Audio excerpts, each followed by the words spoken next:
A man pulls into a parking lot in a car so ordinary you wouldn't look at it twice. No tinted windows, no custom rims, no badge screaming success. A younger guy nearby glances at the car, then at the man stepping out in plain sneakers and a faded jacket. He makes a quick decision.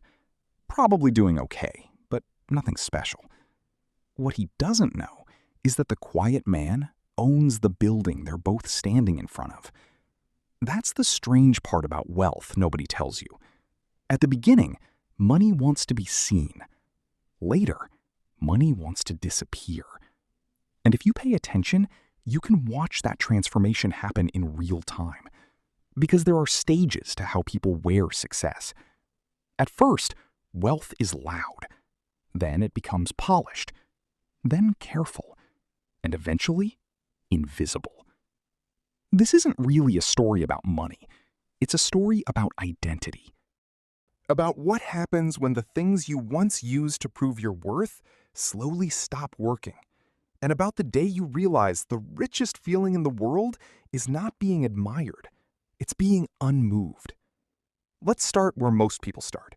Not with wealth, with hunger. When you don't have much, money feels like evidence. Evidence that you matter. Evidence that you're not falling behind. Evidence that your life is finally becoming something people have to respect. So the first purchases are almost never practical. They're emotional. The shoes you couldn't afford before. The watch you hope someone notices. The dinner in the place where the lighting is low and the bill is high. The car payment that makes your stomach tight, but your posture better. Because early money doesn't just buy things. It buys relief. For a moment, it quiets the voice that says, you're still nobody.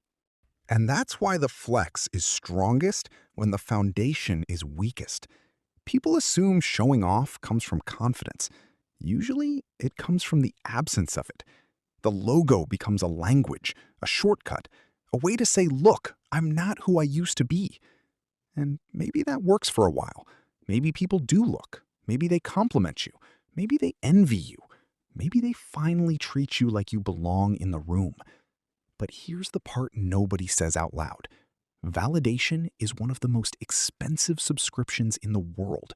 Because once your identity depends on being seen a certain way, you have to keep paying for it, and the bill never stops coming.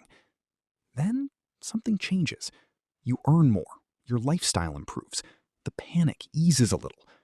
Now, you're not just trying to impress strangers. You're trying to enter new rooms, the nice apartment, the better neighborhood. The dinner table, where everybody seems to understand rules no one explained to you. At this stage, money becomes permission. Permission to sit there. Permission to speak. Permission to stop feeling like an outsider. So the spending gets smarter, less flashy, more curated. You stop buying random status. You start buying symbols that signal taste, not desperation. This is where people trade loud flexing for controlled flexing. Same hunger, better packaging. You don't want attention from everyone anymore. You want recognition from specific people. People with influence. People with access. People whose approval feels like a shortcut to security. And from the outside, it can look like growth. Sometimes it is. But sometimes it's just insecurity wearing a tailored jacket. Because deep down, the question hasn't changed. It's still, do I belong here? And as long as that question is still running your decisions, you're not free. You're just performing at a higher price point. Then comes the stage almost nobody expects. The stage where success stops feeling exciting and starts feeling exposed. Because once people know you have money, they start relating to you differently. Some become impressed, some become curious, some become entitled. And suddenly wealth doesn't feel like a trophy. It feels like a spotlight. You start noticing how quickly generosity gets mistaken for obligation, how often your time gets treated as available, how easily admiration turns into calculation. So the behavior changes again, not because you became cold, because you became aware. Now money becomes armor. You become harder to read, less explainable, more private. You stop telling everyone what you're working on. You stop advertising every win. This is the stage where many people finally understand a difficult truth. Being visibly rich and being meaningfully wealthy are not the same thing. Visible wealth attracts attention. Real wealth protects options. And once someone understands the value of options, applause starts sounding cheap. By now, the relationship with money becomes less emotional. Not emotionless, just less needy.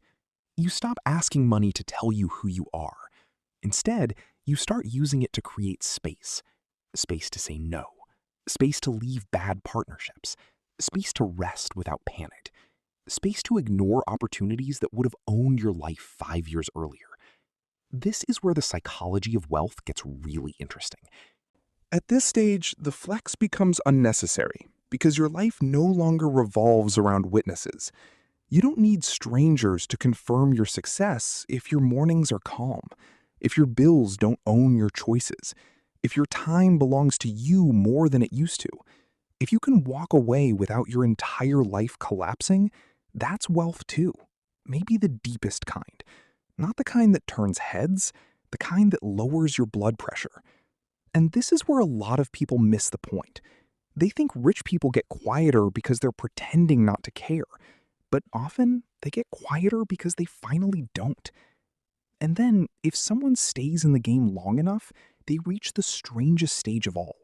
The stage where money loses its role as identity. It's still important. It still matters. It still protects, expands, and stabilizes life. But it no longer introduces you to yourself.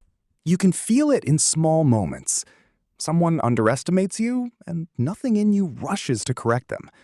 You pass the mirror and forget to look.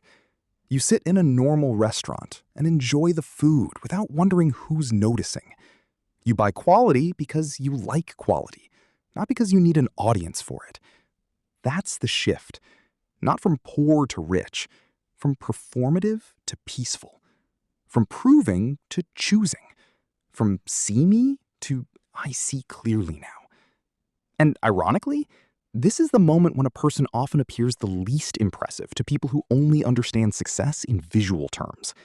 No giant signals, no compulsive displays, no need to win the room before speaking.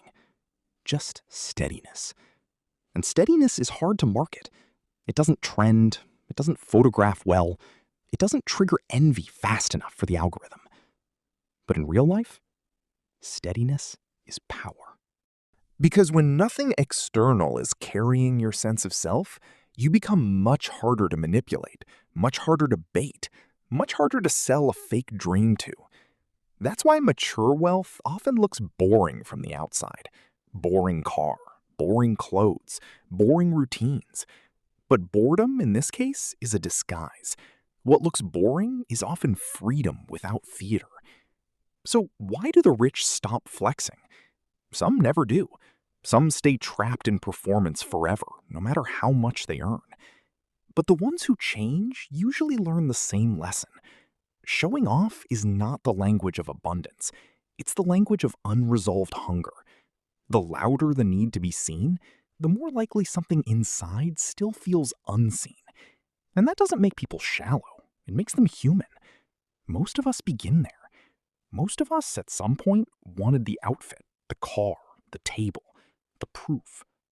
We wanted the world to look at us differently, because secretly, we were trying to look at ourselves differently too. But if growth happens, real growth, the goal changes. You stop chasing the image of wealth and start protecting the experience of it. The experience of peace, the experience of choice, the experience of walking into a room without needing to win it.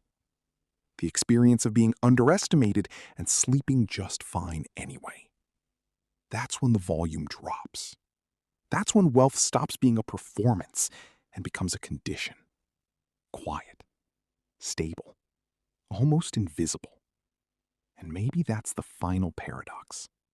The more secure people become, the less they need their life to make noise.